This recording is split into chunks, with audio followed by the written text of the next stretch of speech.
जन्म पत्री में सूर्य किसी भी भाव में बैठे तो अपने फल में बहुत सारी तब्दीलियां यानी कि परिवर्तन करते हैं। दर्शकों, आज की वीडियो इसी श्रृंखला में जोड़ी जा रही है कि सूर्य आपकी जन्म पत्री में किस भाव के अंदर हैं, तो उसके अनुसार आपकी जिंदगी में क्या खास बातें हैं जो जरूर ध्यान रखिएगा। इस विश्लेषण में बहुत खास बात पर ही ध्यान दिया जाएगा, इसलिए वीडियो को अंत तक जरूर देखिएगा जो अपनों पर भी आप अप्लाई करके देख सके। शुरू करते हैं।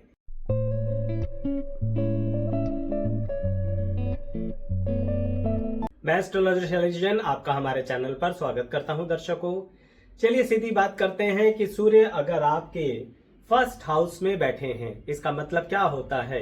पहला भाव, लगन भाव, पहला घर, फर्स्ट हाउस, अलग अलग नाम से इसे बुलाते हैं, असेंडेंट आदि। यहां पर सूर्य के बैठने का मतलब यह है कि ऐसा व्यक्ति के ऊपर, पर्सनैलिटी पर बहुत अधिक सूर्य ने अपना प्रभाव डाला है, क्योंकि लगन भाव आपके पर्सनैलिटी का होता है। खास प्रभाव यह होता है कि ऐसा व्यक्ति जो होता है यह दूसरों पर डिपेंड रहना बिल्कुल पसंद नहीं करता है, बल्कि यह दूसरों को कहीं ना कहीं इतनी हेल्प करता है कि बहुत सारे लोग इसके ऊपर डिपेंड रहते हैं। और यह इस बात के लिए कोई उम्र, कोई एज एग्जाम्पल नहीं है। ऐसा व्यक्ति जो होता है वह यंग एज से ही इतना रेस्पॉन्सिबल हो जाता है कि दूसरे व्यक्तियों के लिए बहुत अधिक, इवन कहूंगा कि उनके घर की गृहस्थी की परेशानियों को रिजॉल्व करना भी यह सूर्य आपको दिखा देता है कि फर्स्ट हाउस का सूर्य आपको एक कैपेबिलिटी देता है जिसके कारण आप दुनिया में अपनी कैपेसिटी के आधार पर ही बहुत नाम, बहुत फेम कमाने की एटलीस्ट मन में इच्छा तो रखते हैं। लेकिन यही सूर्य की एक नेगेटिव बात भी होती है कि यह आपको आपके लिए ही समय नहीं देता है। यानी आप दुनिया के लिए तो समय निकाल सकते हैं, पर आपके अपने लिए यह सूर्य ग्रह समय नहीं देते हैं। इसका मतलब आपको इस मामले में बहुत तकलीफ महसूस देती है कि हम सबके लिए करते हैं, पर हमारे लिए कुछ अच्छा क्यों नहीं होता है, आखिर उसमें क्या दिक्कतें हैं, हम क्या करें। दर्शकों, उसके लिए आप इस बात का ही ध्यान दीजिए कि यह सूर्य के तेज को थोड़ा सा कम करना पड़ेगा। क्या कम करना पड़ेगा? आप अक्सर ऐसा करते हैं, जब फर्स्ट हाउस में सूर्य होता है तो सामने वाले की सहायता करते हुए ध्यान नहीं देते हैं कि वह व्यक्ति कितना डिजर्विंग है या नहीं। सामने वाला व्यक्ति अगर हाथ जोड़कर आपके सामने आ गया तो आप बहुत अधिक उसकी हेल्प करते हैं और अपना कई बार धन का नुकसान करवाते हैं और कभी कभी तो अपना मानसिक नुकसान भी करवा लेते हैं। तो इसलिए लगन में बैठे सूर्य भाव आपको ताकत तो बहुत देते हैं, लेकिन अपनी इस ताकत का थोड़ा ध्यान दीजिए, कहीं आप गलत व्यक्ति पर या गलत समय पर इस्तेमाल ना करें। यही सावधानी आपको बरतनी है कि सूर्य अगर आपके सेकंड हाउस में बैठे हैं तो ऐसी परिस्थिति में क्या खास बात है जो जरूर ध्यान देनी चाहिए और क्या फल मिलेगा। देखिए, सीक्वेंस में ही बताऊंगा। फर्स्ट हाउस और सेकंड हाउस, दूसरा भाव यानी दूसरा घर अलग अलग नाम से बुलाया जाता है। सूर्य यहाँ बैठकर कहते हैं कि मैं तुम्हें भौतिक सुख दूंगा, लेकिन वह खुद कमाना पड़ेगा।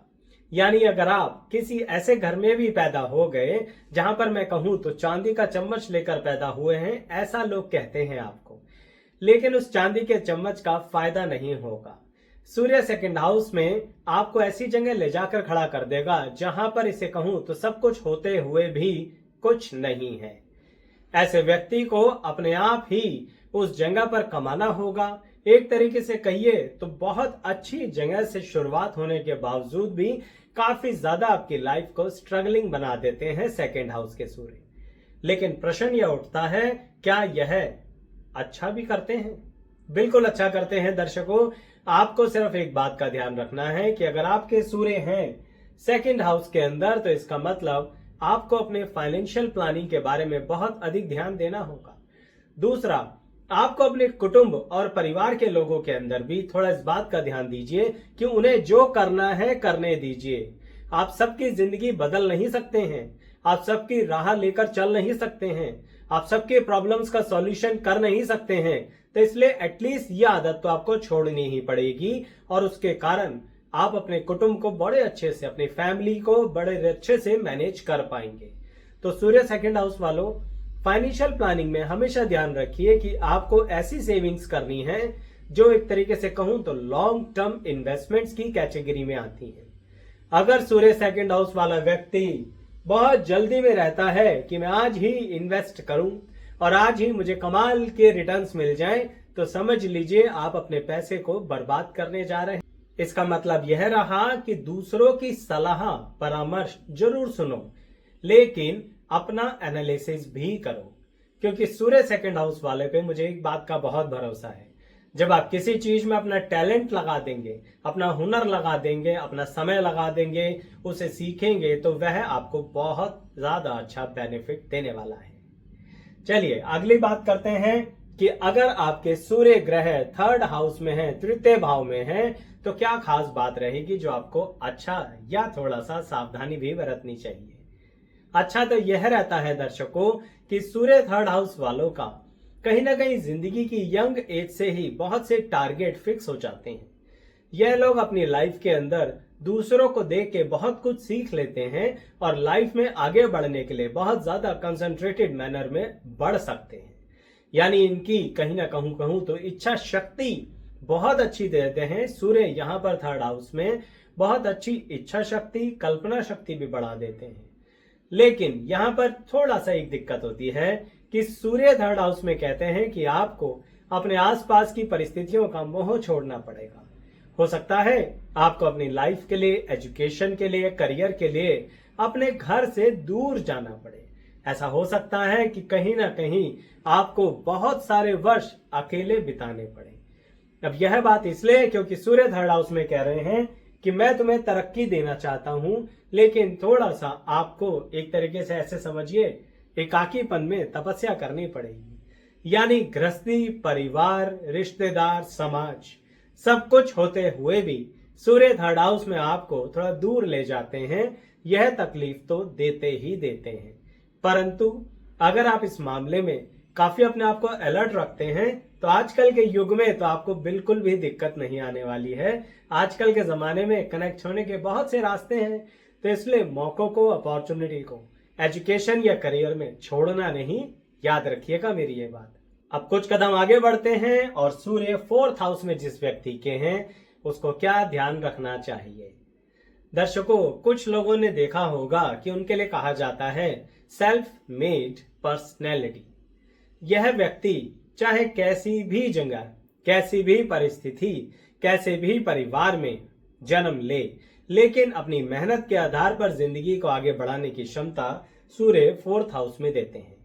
लेकिन यहां पर आपको दो चीजों को एकदम पैरेलल, बैलेंस और संतुलन करना पड़ेगा। मुझे पता है जो दो चीजें कहने जा रहा हूं उसका आपस में संतुलन बड़ा मुश्किल से होता है, लेकिन अगर आप वह मुश्किल पार कर जाते हैं तो सूर्य फोर्थ हाउस में आपको इतना धनवान बनाएंगे कि आप सोच भी नहीं सकते। आपके तन और मन का संतुलन। यहां पर सूर्य तन को तो कंट्रोल कर देते हैं, पर मन के लिए कहते हैं कि अगर आप एक ही दिशा में नहीं बढ़ते रहे तो फिर आप दिशाहीन हो जाएंगे। सूर्य फोर्थ हाउस वालों को कई बार देखा है कि काम को अधूरा छोड़ देते हैं, बीच रास्ते में छोड़ देते हैं, और सिर्फ किस लिए? मन बदल गया, मन नहीं कर रहा है अब। यानी इतने बुद्धिमान होकर भी ऐसी बात सोच लेते हैं कि अब क्या फायदा इसे करने का, इससे कुछ होना तो है नहीं। दर्शकों, सूर्य फोर्थ हाउस में आपको कहीं ना कहीं कहते हैं कि जिस गड्ढे को खोद रहे हो ना, उसको कंटिन्यूटी में खोदते रहो, पानी निकल आएगा। लेकिन आपका मन क्या करता है? यहाँ पर कुछ समय बाद कहता है कुछ नहीं होना, छोड़ो, समय खराब कर रहे हो, आगे बढ़ जाओ। आपको नहीं पता लगता है दर्शकों, जब आप आगे जाकर दूसरा गड्ढा खोदने लगते हो तो जिस गड्ढे को छोड़ आए थे ना, कुछ समय बाद उसमें से रिजल्ट यानी कि पानी निकल आया। अब बताइए, अपनी ही मेहनत को खराब करने का क्या मतलब बनता है?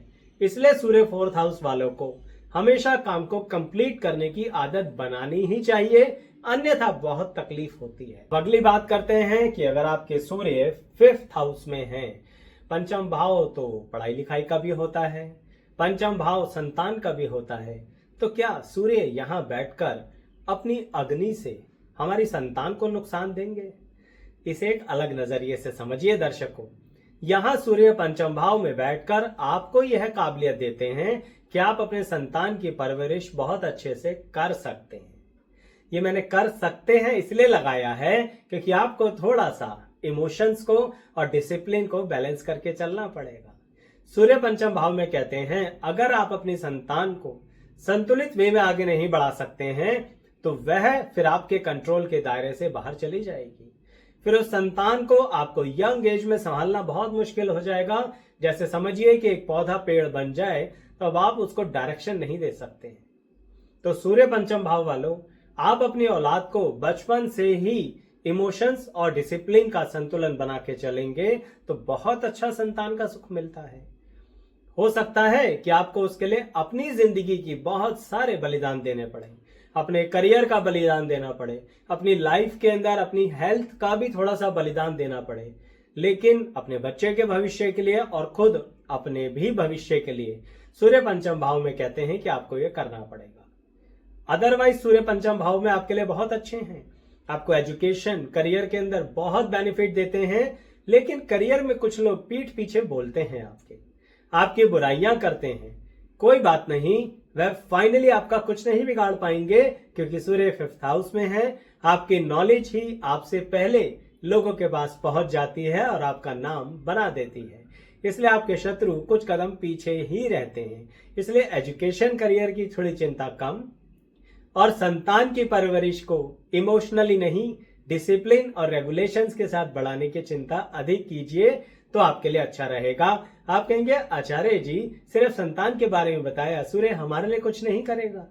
आपको तो इस लायक बनाएगा ही ना कि आप अपनी संतान को सारी सुख सुविधाएं दें, लेकिन उस पल के बाद से कहीं आपको तकलीफ ना हो जाए, इसलिए बता रहा हूं। तो बात अगले सूर्य भाव में बैठे हुए परिस्थिति की, यानी कि सूर्य जब 6th हाउस में होते हैं तो क्या ध्यान देना है। कुछ लोग जिंदगी के अंदर अपनी लाइफ में बहुत अच्छा पढ़ाई कर लेते हैं, लेकिन फिर भी दिक्कतें आती हैं। कारण दर्शकों, सिर्फ गले में डिग्री लेकर घूमने से यानी गर्दन में डिग्री लेकर लटकाने से कुछ नहीं होता। अगर आपको काम नहीं करना आता तो आप जिंदगी में कुछ नहीं कर सकते। सूर्य 6ठे भाव में आपकी जिंदगी में यही कहते हैं कि मैं तुम्हें जो देना चाहता हूं वो सिर्फ और सिर्फ तुम्हारी नॉलेज के आधार पर है। हाँ, अगर आप कॉम्पिटिटिव एग्जाम्स में बैठना चाहते हैं तो सूर्य 6ठे भाव के लिए बहुत अच्छा है। यानी आप किसी भी तरह के कॉम्पिटिटिव एग्जाम में बैठिए, लेकिन एक से अधिक बार फेलियर होने के बावजूद भी हिम्मत नहीं छोड़ना, क्योंकि कॉम्पिटिटिव एग्जाम में क्वालिफाई होना ही फाइनली आपके नॉलेज की टेस्टिंग हो जाएगी। लेकिन अगर आप कॉम्पिटिटिव एग्जाम में नहीं बैठते हैं, किसी और तरह से पढ़ाई करते हैं, नौकरी करते हैं या कोई अपना काम करते हैं, तो उसमें एक बात ध्यान रखिएगा, आपको ट्रेनिंग जरूर लेनी चाहिए। जैसे कि मान लीजिए आप अपनी घर की दुकान पर ही जाके काम करना, बैठना शुरू करना चाहते हैं। दर्शकों, उससे पहले आपको सूर्य 6ठे भाव में कहते हैं कि गद्दी पर यानी ऑनरशिप पर बाद में ध्यान देना। पहले आपको वहां पर पूरी परिस्थिति को समझना होगा और कई महीनों तक अपनी दुकान में इस तरह से काम करना पड़ेगा जैसे एक एम्प्लॉय करता है। यानी सूर्य 6ठे भाव में कहते हैं नॉलेज इस तरह से लो जो प्योरली प्रैक्टिकल हो। यहां पर ये बात पर इसलिए ध्यान दे रहा हूं कि सूर्य 6ठे भाव में पूरी तरह से फाइनेंशियल सिस्टम को मैनेज करके चलते हैं। अगर आप इस नॉलेज को पूरा नहीं लेते हैं और जाकर सीधा घर परिवार की गद्दी पर बैठ जाते हैं तो आप सब कुछ बर्बाद कर देंगे। 6ठा भाव कर्जे का भी तो होता है ना दर्शकों। आप कई बार बड़े बड़े प्रोजेक्ट्स के लिए ऐसे ऐसे कर्जे उठाएंगे जिसका कोई लॉजिक नहीं होगा, और क्षमा चाहता हूं कहने के लिए, पर लोग कहेंगे बहुत ही मूर्ख व्यक्ति हैं, दिख नहीं रहा था कि ऐसे काम नहीं होता, वैसे काम नहीं होता। दर्शकों, क्षमा चाहूंगा फिर से, परंतु कहना यही चाहता हूं कि आपको इस मामले में दूसरों से बुराई लेने की जरूरत ही क्या है, सिर्फ काम को सीखना ही तो है, तो सीख लीजिए। अब बात अगले सूर्य ग्रह की जो बैठे हैं किसी व्यक्ति के 7th हाउस में। 7th हाउस का मतलब लोग सीधा सीधा अपने लाइफ पार्टनर के बारे में सोचने लगते हैं। लोगों के मन में यही प्रश्न आता है कि 7th हाउस में सूर्य है तो क्या हमारे वैवाहिक जीवन को जला देगा। दर्शकों, सूर्य ग्रह को सिर्फ जलाने के एंगल से ही क्यों देखते हो? सूर्य ग्रह के कारण ही आप और हम हैं, हमारी आत्मा का कारक है, इस पृथ्वी पर सब कुछ चल रहा है। इसका मतलब सूर्य ग्रह को ऊर्जा की तरह से क्यों नहीं देखते?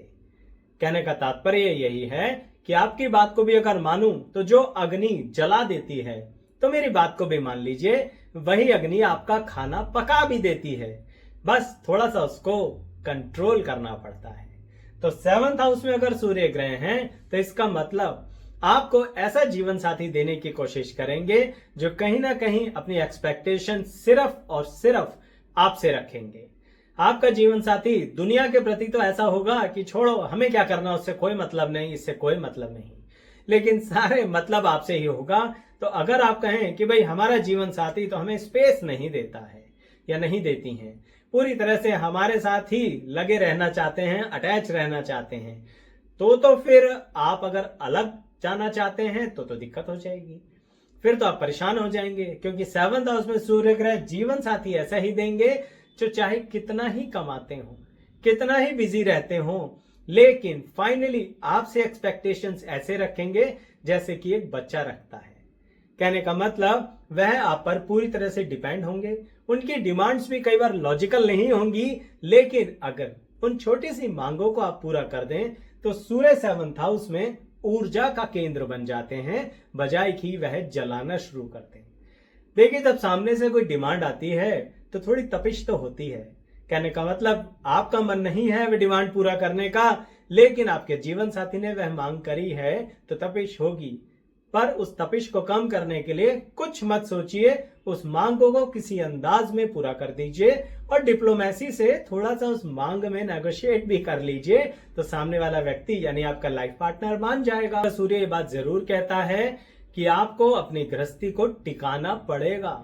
बिल्कुल ऐसे समझिए जैसे कोई पौधा जमीन में लगाते हैं तो उसको खाद, पानी यानी ऊर्जा के सभी सोर्स दिए जाते हैं, फूड दिया जाता है, तभी वो एक बड़ा अच्छा वृक्ष बनता है। तो सूर्य 7th वालों को अपनी गृहस्थी ऐसे ही नहीं मिल जाएगी, उन्हें अपनी गृहस्थी बनानी पड़ती है, तभी ऐसी बातें कह रहा हूं। लेकिन सिर्फ ये सोचते रहना कि यहां बैठा है सूर्य तो गृहस्थी जला देगा, यह बात गलत है। आपको सिर्फ बैलेंस करके चलना है, फिर आप अपनी गृहस्थी बहुत अच्छी करेंगे और लोग कहेंगे भाई वाह, देखो इन्होंने अपनी मैरिज लाइफ किस तरह से बैलेंस करके आगे बढ़ाई है। तो इसीलिए सूर्य 7th हाउस में जिनके हैं या सूर्य जहां भी जिस व्यक्ति के बैठे हैं, अपने अनुभव जरूर शेयर कीजिएगा दर्शकों, और चैनल जरूर सब्सक्राइब कीजिए। हमारे चैनल पर अनेकों वीडियो आपको ऐसे मिलेंगी जो अलग अलग तरह का विश्लेषण दे रही हैं। आप अपनों की कुंडली पर भी अप्लाई कर सकते हैं और अपनी कुंडली पर भी। और जब उन वीडियोस को देखकर आपको पसंद आए तो उन्हें जरूर कमेंट के आधार पर अपने एक्सपीरियंस के जरिए बताइएगा जरूर। चलिए अगले कदम पर आते हैं और बात करते हैं, अगर व्यक्ति के सूर्य 8th हाउस में है, अष्टम भाव में है। अब यहां आत्मा का कारक सूर्य अष्टम भाव में चला गया। अष्टम भाव तो मृत्यु का होता है। क्या हो गया ये? क्या सूर्य आत्मा, ये बात समझ नहीं आ रही, क्या हमारे भाग्य दुर्भाग्य में बदल गया? दर्शकों, सूर्य अष्टम भाव में कहते हैं कि आपके अंदर एक ऐसी सेंस मैं आपको दूंगा जो कहीं ना कहीं आप दुनिया को अच्छे से समझ पाओगे। लेकिन इसमें भी दो तरीके होते हैं। एक तो दुनिया की वो बात समझ लेना जो बहुत ही गुप्त है, कोई आपसे जो नहीं कहना चाह रहा, आप बिना कहे शब्दों को समझ जाएं, ये कैपेसिटी सूर्य 8th हाउस में बैठकर आपको देते हैं। लेकिन दूसरे वे में आप कुछ ऐसे लोगों को समझ ही नहीं पाते हैं जो कभी कभी बहुत इमोशनली आपसे अटैच होते हैं, या यूं कहूं इमोशनली आपको ट्रैप करते हैं। अटैच शब्द ज्यादा अच्छा नहीं रहेगा, क्योंकि ट्रैप करना ज्यादा ठीक रहेगा। सूर्य अष्टम भाव में आपको इमोशनल फूल बनाना बहुत बढ़िया हो सकता है किसी दूसरे के लिए। आप कहेंगे आचार्य जी ये क्या बात हुई, आप कह रहे हैं दूसरा हमें नुकसान दे। दर्शकों, यहां पर यही तो कहना चाह रहा हूं, एक तरफ से इतनी अच्छी बुद्धिमत्ता कि आप लोगों को उनकी गुप्त बातों को समझ जाते हैं, दूसरी तरफ से थोड़ा सा सामाजिक व्यवहार गड़बड़ हो जाता है। आप एक तरीके से रुकना नहीं जानते हैं और इसी बात का सामने वाला व्यक्ति फायदा उठाता है। कैसे, बताता हूं। सूर्य अष्टम भाव में आपको कहते हैं कि जब आप किसी से सामाजिक व्यवस्था में आते हैं, उसे मित्र बना लेते हैं, उससे प्यार करने लगते हैं, उससे एक रिश्ता जोड़ लेते हैं, और फिर मैंने कहा ना, रुकना नहीं आता। आपको पता नहीं है कहां रुक कर बस यहीं तक रिश्ते को रखना है। आप बहुत ज्यादा रिश्ते में आगे बढ़ जाते हैं और सामने वाला व्यक्ति तो उतना आगे नहीं बढ़ा।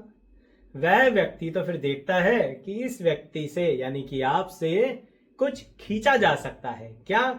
या तो आपका पैसा या फिर आपका एक्सप्लॉयटेशन। इसका मतलब सूर्य अष्टम भाव में इस तरह से नुकसान दे सकते हैं। कैसे कंट्रोल करेंगे? सिंपल सा रूल है, जहां रिश्ते आगे जाने ही नहीं है वहां पर आगे क्या बढ़ा रहे हो आप? थोड़ा सा कोशिश कीजिए इस बारे में, नहीं तो सूर्य अष्टम भाव में आपको ऐसे पजल कर देंगे कि आप थोड़े समय के बाद कहोगे कि हमें कुछ आता भी है कि नहीं आता। एक तरफ से लगेगा हम ठीक हैं, हम जो व्यक्ति को समझ रहे थे वह निकला तो वैसे ही।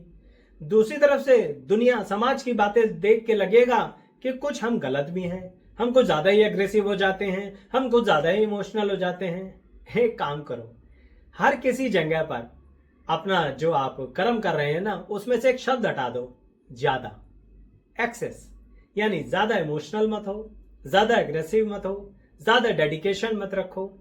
इसका मतलब जैसे ये हटेगा तो आप बैलेंस हो जाएंगे और अष्टम भाव के सूर्य का बहुत बेहतरीन लाभ लेना शुरू कर देंगे। चलिए आगे बढ़ते हैं और सूर्य नवम भाव के बारे में बात करते हैं। सूर्य अगर भाग्य भाव में है तो इसका मतलब बहुत ज्यादा भाग्यशाली या बहुत ज्यादा दुर्भाग्य है। दर्शकों, सूर्य नवम भाव में बैठकर आपको एक कैपेसिटी देते हैं जिसके कारण आपको मन से बहुत अधिक शांत कर देते हैं। सूर्य नवम भाव में आपको एक ऐसे मन की परिस्थिति देते हैं जहां पर बहुत ज्यादा परिवर्तनशील होते हो। इसका मतलब आपकी जिंदगी में ऐसे स्ट्रगल आएंगे, ऐसे समय आएगा और कई बार आएगा जहां पर ऐसा लगेगा कि आप डेड एंड पर खड़े हैं, यानी आगे रास्ता ही नहीं है, या फिर वापसी जाओ, पूरा सफर लंबा तय करके आओ और फिर दोबारा आके देखो रास्ता है या नहीं। अजीब सी बात है ना? बिल्कुल अजीब सी बात है। सूर्य नवम भाव में एकदम से आपके साथ ऐसी परिस्थितियां उत्पन्न करेगा जो आस पास आपने दुनिया में सुनी ही नहीं होंगी। आप कहोगे ऐसा भी हो जाता है, इस तरह से भी हो जाता है। इस तरह की विचित्र श्रेणी में ले जाकर सूर्य आपको खड़ा कर देंगे। लेकिन जैसा कि मैंने कहा कि आपको मन से शांत करते हैं, तो उस बात का आप भी ध्यान रखिए। यहां पर सूर्य 9th हाउस में कहते हैं कि आप कूल बने रहिए, यानी कि शांति से उस रास्ते को पार करो, शांति पूर्वक चलो, ना तो इरिटेट हो, ना खुद को डिप्रेशन में लेके जाओ, ना कोई और परिस्थिति में। और देखिए कुछ समय बाद कमाल हो जाता है, किसी भी वजह से आपकी वे परेशानी स्वयं ही खत्म हो जाती है। यानी आप ऐसे सोचो कि रात भर आप जागते रहो या सोते रहो, या परेशान होते रहो या रोते रहो, सुबह तो आएगी ही आएगी। बस यही बात है जो सूर्य नवम भाव वालों को समझना है जब उनके मुश्किल समय से वह गुजर रहे होते हैं। और जिंदगी में कई पड़ाव पर ऐसा होता है, यही मैं कहना चाह रहा हूं। क्योंकि सूर्य नवम भाव में कहते हैं कि मैं आपको ऐसी परिस्थितियां बार बार दूंगा, और यह अनुभव आपको क्यों दूंगा जिससे आप इतने अनुभवी व्यक्ति होंगे कि आप दुनिया में लोगों का बहुत भला कर पाएंगे। आपकी आत्मा बड़ी प्रबल है, लोग आपको देखते हैं ना तो बहुत पॉजिटिविटी आती है उनके मन में। लोग आपके साथ रहना पसंद करते हैं, आपके साथ बातचीत करना पसंद करते हैं। क्यों? क्योंकि आप मन से शांत हैं। तो बस ऐसे ही कूल रहिएगा, अच्छा रहेगा आपके लिए। बिना वजह किसी परिस्थिति में अपने आप को लिप्त करके अगर इरिटेट किया तो आप अपनी क्वालिटी जब खोएंगे ना तो बहुत बुरा कर सकते हैं अपने लिए। सावधान रहिएगा और एक्सपीरियंस जरूर शेयर कीजिएगा कमेंट करके। चलिए, सूर्य अगर 10th हाउस में है यानी कि कर्म स्थान पर है, इसका मतलब कर्म की परिस्थिति कैसी रहेगी? सूर्य यहाँ पर कहेंगे कि आपको प्रगतिशील बने रहना है। यानी आपने सुना होगा ना एक डायलॉग कि हम दुनिया से कंपीट नहीं करते, हम तो खुद से कंपीट करते हैं। बस सूर्य 10th हाउस वालों को यही आदत बना के रखनी है। आप जहां भी पहुंच जाओ, जिस लेवल पर भी पहुंच जाओ, उस लेवल पर पहुंचकर भी आप कहो ना बस हो गया और नहीं कर पाएंगे, समझ लो आप उस लेवल से गिरना शुरू कर दोगे। इसे दो तरह से समझते हैं। एक, जब लाइफ में चाहे यंग एज हो, मिडिल एज हो या फिर उससे आगे की उम्र, जब आप करियर में, धन में, संपत्ति में, सम्मान में जो भी स्तर लेवल अचीव करते हैं, एक तो उस लेवल को बनाए रखने के लिए भी मेहनत करनी होगी, और एक मजबूरी भी है। क्या सिर्फ बनाए नहीं रखना है, आगे भी बढ़ना पड़ेगा। आप कहेंगे आचार्य जी अब मन नहीं करता, अब थक गए हैं। भाई हम क्या करें, सूर्य 10th हाउस में लेके आप पैदा हुए हैं। इसका मतलब आपका मन करे या ना करे, सूर्य की तरह चलते रहना होगा, रुक नहीं सकते हैं। और आप रुकने का मतलब आप अपने को नुकसान दे रहे हैं या नुकसान देने वाले हैं। और जितनी गति से बड़े नहीं थे ना, उतनी गति से कम होना शुरू हो जाओगे। तो सावधान रहिएगा, आपके लिए आलस्य या रुकना अलाउड नहीं है। चलो खरगोश की तरह मत दौड़ो, कछुए की तरह चलने की आदत डाल लो। ये कहानी तो सुनी होगी ना बचपन में। तो बस वही ध्यान रखिए, कंसिस्टेंसी बनाए रखो। जहां पहुंच गए थोड़ा सा आराम कर लो, पर थोड़े सा आराम का ये मतलब नहीं है कि बहुत सारा आराम खरगोश की तरह। बस कुछ पल रुको, सांस लो और आगे की प्लानिंग में लग जाओ। अब चाहे किसी भी करियर एजुकेशन के अंदर हो, क्योंकि कर्म स्थान की बात है तो वही बता रहा हूं। अब बात करते हैं दर्शकों कि सूर्य अगर आपके 11th हाउस में है, एकादश भाव में है, तो क्या कहते हैं। सूर्य कहते हैं मैं तुम्हारे मान सम्मान में बहुत ग्रोथ करना चाहता हूं, तो मैं बहुत सारे अवार्ड और रिवार्ड दिलाना चाहता हूं, तुम्हारी जिंदगी में तुम्हारे को बहुत उच्च स्तर तक ले जाना चाहता हूं। लेकिन मैं तुम्हारी एक आदत नहीं बदल पा रहा हूं, और अगर तुम बदल लो तो बड़ी खुशी की बात है। सूर्य एकादश भाव में कहते हैं मैं जैसे तुम्हें 10 रुपए देता हूं, तुम सोचने लगते हो इसको कैसे तुरंत एकदम से जादू से 100 रुपए करते हैं, इसको कैसे जादू से 1000 रुपए करते हैं। और उस जादू के चक्कर में जो तुम्हारे 10 रुपए है ना, वह 1 रुपया रह जाता है। देखिए दर्शकों, समझाने के पीछे उदाहरण देके मोटिव यही है कि सूर्य कह रहा हूं कि जो जहां पर तुम्हें दे रहा हूं ना, उसे बहुत ही सिक्योर रखा करो। तुम एकदम से बहुत उठापटक करते हो और उसके कारणवश जो आगे रिवार्ड्स, अवार्ड्स, मान सम्मान, पैसा मैं दे सकता था, तुमने गड़बड़ कर दी। क्यों? 10 रुपए दिए थे ना, तुम उसे 1000 के चक्कर में लग गए, लाखों के चक्कर में लग गए और रह गए 1 रुपया। अब मैं फिर से तुम्हें दूंगा और वापस 10 पर पहुंचाऊंगा। यानी मैं तो अपना काम कर रहा हूं 11th हाउस में बैठकर, पर तुम नहीं समझ रहे हो। क्या आप मेरी बात समझ गए? तो सूर्य 11th वालों, ध्यान रखा करो फाइनेंस के मामले में तो इतने ज्यादा स्ट्रिक्ट हो जाओ कि बस हम सिक्योर रहेंगे। हमें किसी तरह के लुभावने ऑफर्स में नहीं आना, किसी तरह के एम्बिशियस प्लान में नहीं आना। हम धीरे धीरे अपनी जिंदगी को आगे बढ़ाते जाएंगे और बहुत स्ट्रांग हो जाएंगे। यही सूर्य आपको दोनों दिशाओं में आगे बढ़ने के लिए प्रेरित करते हैं। यानी आप पढ़ाई लिखाई में भी आगे बढ़ सकते हैं और आपका वर्क एक्सपीरियंस भी कमाल का होगा। तो इसका मतलब अपनी एजुकेशन और अपनी नॉलेज दोनों के आधार पर अपनी जिंदगी को आगे लेके चलिए। क्या दिक्कत है?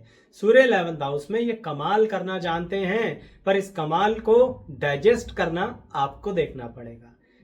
दर्शकों, बहुत संभल के चलिए। सूर्य 11th हाउस में जितने अच्छे होते हैं ना, उतने बुरे हो सकते हैं। सोच के देखिए, कोई 10 से 1 पर आ जाए तो क्या हो जाएगी उसकी जिंदगी। अर्थात कहना यही चाहता हूं दर्शकों कि सूर्य यहां बैठकर आपसे कहते हैं कदम से कदम बढ़ाकर, दुनिया के साथ मिलकर, अपनी ईगो को साइड रखकर किसी भी तरह से नॉलेज और एजुकेशन को बढ़ाते हुए आगे बढ़ोगे तो तुम्हें कभी तकलीफ का मुंह नहीं देखना पड़ेगा। और उसमें से किसी भी चीज को छोड़ दोगे और अपनी ईगो को बढ़ाते चले जाओगे और जादुई तरीके से कमाल करना चाहोगे तो कुछ नहीं होने वाला, सिर्फ नुकसान, नुकसान और नुकसान झेलोगे। और लोग कहेंगे कि देखो कितना कुछ था इस व्यक्ति के पास, आज तो कुछ भी नहीं है। क्षमा चाहता हूं कहने के लिए, लेकिन यह दुर्भाग्य जिसने झेला है कमेंट करके बताइए। दूसरे व्यक्तियों को पता लगेगा, जिससे कम से कम वो तो ऐसी गलती ना करें। अब अंततः बात करते हैं कि अगर सूर्य बैठे हैं 12th हाउस में तो इसमें किस बात की अच्छाई है और आखिर क्या बुराई है। सूर्य 12th हाउस में बैठकर, जो कि खर्चे का स्थान होता है, व्यय भाव होता है, लगन से बारवाह होता है। इसका मतलब सूर्य जो आत्मा का कारक है, यहां बैठ के कहते हैं सब कुछ डिपेंड करता है तुम्हारे चरित्र पर। है ना कमाल की बात? अच्छा, चरित्र आते ही आप लोगों का दिमाग कहीं और ही दौड़ने लगता है। मैं यहां चरित्र ऐसा कह रहा हूं जो आत्मा का चरित्र है। यहां पर सूर्य बारे बारे में कहते हैं कि 12th हाउस में मैं तुमसे कहूंगा, तुम देख लो, तुम्हें बेचैन रहना है, हर पल ऐसे रहना है जो मिल जाए ना उससे संतुष्ट, जो नहीं मिला तब भी असंतुष्ट। और कहीं ना कुछ अजीबो गरीब हरकतें करते रहते हो और दुनिया कितना ही समझाना चाहे समझते ही नहीं हो। और एक बात जरूर ध्यान रखिएगा, अभी जो 2 चरित्र समझाने जा रहा हूं ना, एक चरित्र में व्यक्ति जेल पहुंच जाता है और दूसरे चरित्र में अपने घर गृहस्थी के साथ आराम से रहता है। बताता हूं, विस्तार से बता रहा हूं। और पसंद आए ना चैनल सब्सक्राइब कर लीजिएगा, तब आपको ये विस्तार भी बहुत अच्छा लगेगा। तो मैं एक चरित्र की बात कर रहा था कि वह व्यक्ति जो हर वक्त कहता रहता है मेरी जिंदगी में कब क्या होगा, कैसे होगा, किस तरह से होगा, सूर्य ग्रह ने उसको कुछ दे दिया, प्रॉपर्टी दे दी, धन संपत्ति दे दी। अब कह रहा है कि मैं बेचैन हूं, मेरे को सामने वालों को सबक सिखाना है, मुझे दुनिया को सुधारना है, मुझे कहीं ना कहीं लोगों की गलतियों को सुधारना है। कोई मेरे खिलाफ गलत है तो मैं शांत होकर कैसे बैठ जाऊं, मुझे दूसरे को पलट कर जवाब देना है। दर्शकों, इसे बेचैनी ही कहते हैं। यह है सूर्य 12वें भाव का खराब एग्जाम्पल। अगर इसे कंट्रोल नहीं किया ना तो अपनी ही मूर्खता से जेल चले जाओगे। शत्रुओं को कुछ नहीं करना पड़ेगा। सबसे कमाल की बात देखिए, शत्रु तो कुछ करेंगे ही नहीं, अपने घर बैठे रहेंगे, बस आप ही बेचैन रहेंगे और आपकी बेचैनी आपके परिवार से आपको दूर ले जाएगी, अकेलेपन में ले जाएगी। इसे ऐसे भी समझ लीजिए कि अगर आप जेल नहीं भी जाते हैं तो भी आपकी जिंदगी ऐसी हो जाएगी। जेल का मतलब क्या होता है? कोई व्यक्ति कारागार में होता है, समाज से दूर चला जाता है, परिवार से दूर चला जाता है, ना कोई उससे मिलने आता, ना वो किसी से मिल सकता, और साथ ही सामाजिक प्रतिष्ठा भी खराब होती है, मान सम्मान खराब होता है। तो बिना कारागार में गए हुए भी अगर जीवन ऐसा हो जाए तो क्या कहें उसके बारे में? क्या उसे बहुत अच्छा जीवन कहेंगे? ना आपके आस पड़ोस के व्यक्ति आपको ठीक समझते, ना आपके रिश्तेदार आपको ठीक समझते, ना आपका परिवार आपको ठीक समझता। सिर्फ कुछ 1-2 लोग हैं जो आपको ठीक समझते, क्या पता वह भी आपकी तरह ही हो। इतने कठोर शब्दों का इस्तेमाल करने के पीछे एक ही मोटिव है कि अब सूर्य के दूसरे पक्ष को भी बता दूं, जो आप कर सकते हैं और आपके अंदर ही है, आपके अंदर ही वो क्वालिटी है। तो ये जो पहली आदत है ना बेचैनी की, छोड़ दो। शत्रुओं को देखना बंद कर दो। आपके शत्रु अपनी मौत खुद मर जाएंगे। आप क्यों उनसे बदला ले रहे हो? आप अपनी जिंदगी को देखो, अपने जीवन साथी को देखो, अपने संतान को देखो। उसके लिए जब आप अपनी जिंदगी में कुछ करते हो ना तो सूर्य 12वें भाव में आपको आगे बढ़ाते ही चले जाते हैं। जब आप शांत रहकर अपने बच्चों के लिए, अपने परिवार के लिए किसी टारगेट को रखते हो, हर हाल में आपका वो टारगेट अचीव होगा। आप देखिए ना, आप चलती राह पर किसी के काम आ जाते हो। आप दुनिया में न जाने कितने लोगों के काम आए हो, लेकिन जो पहले आदत बताई है ना बेचैनी, उसके चक्कर में अपना नाम खराब करते हो। तो जो आप दुनिया के काम आए, आप लोगों के लिए बहुत सरलता से उनकी जिंदगी को आगे बढ़ा सकते हो। आप बहुत हेल्पफुल व्यक्ति हो, क्योंकि सूर्य 12th हाउस में आपको यही तो दे रहा है कि आप किस तरह से अपने सामाजिक और मान प्रतिष्ठा को बढ़ा सकते हो। लेकिन क्या करें, इस सूर्य ग्रह ने एक ही व्यक्ति में साधु और शैतान दोनों डाल दिए हैं। अपने शैतान को कंट्रोल कर लो, आपसे बड़ा साधु नहीं है। बहुत काम आते हो दुनिया के, बहुत नाम कमाते हो, आप अपनी इच्छाओं को पूरा करने की पूरी क्षमता रखते हो। और चलिए, अगर आपको लगता है आज की तारीख में कि आपकी इच्छाएं पूरी नहीं हो रही, इंतजार करो सूर्य ग्रह का। अनएक्सपेक्टेडली आपको रिजल्ट देंगे, आपकी इच्छाएं पूरी होंगी। लेकिन जाकर बिना वजह किसी से सर मत मारो, बेचैन मत हो। ये जो साधु और शैतान जैसे कठोर शब्द बोले हैं वो इसलिए ही बोले हैं, आप जानते हैं मैं होता कौन हूं आपको बताने वाला। लेकिन सिर्फ इसलिए बता रहा हूं कि जब आप शैतान जैसी हरकतें करते हैं ना तो इतना ज्यादा बर्बाद हो जाते हैं, इतना ज्यादा बेचैन हो जाते हैं कि आपको खुद नहीं पता लगता कि आप कर क्या रहे हो, जबकि आप आत्मिक तौर पर कितने साधु व्यक्ति हो। मैं बार बार बोल रहा हूं, आप अपनी गृहस्थी में बहुत खुश रह सकते हो। अपने बच्चों के लिए करो ना अपनी एनर्जी का इस्तेमाल। आप अपने बच्चों के लिए कहीं भी समाज में झुक सकते हो, मॉडिफाई हो सकते हो, अपनी लाइफ को, अपनी पर्सनैलिटी को चेंज कर सकते हो। तो फिर वहां अपने एनर्जी यूज करो ना, बजाय कि दुश्मनों के प्रति बेचैन रहते हो, कुछ लोगों को देख के इरिटेट रहते हो, और उस इरिटेशन के कारण जो करते हो ना, क्षमा चाहूंगा कहने के लिए, वो सिवाय बेवकूफी के और कुछ नहीं है। दर्शकों, अगर मेरे कठोर शब्द बहुत बुरे लगे हों तो क्षमा चाहूंगा, पर पूरी वीडियो में बात बताने के पीछे मोटिव यही होता है कि जो जिंदगी में कर रहा होता है व्यक्ति, कई बार उसे पता नहीं होता कि उसके पीछे ग्रहों का ही आधार है। थोड़ा सा पता लग जाए तो शांति से समझ जाएगा इंसान। अब आपको कितना समझ में आया ये तो आप ही बताइएगा। वीडियो पसंद आए तो लाइक कीजिएगा, चैनल सब्सक्राइब कीजिएगा। अंत तक बने रहने के लिए सभी का बहुत धन्यवाद।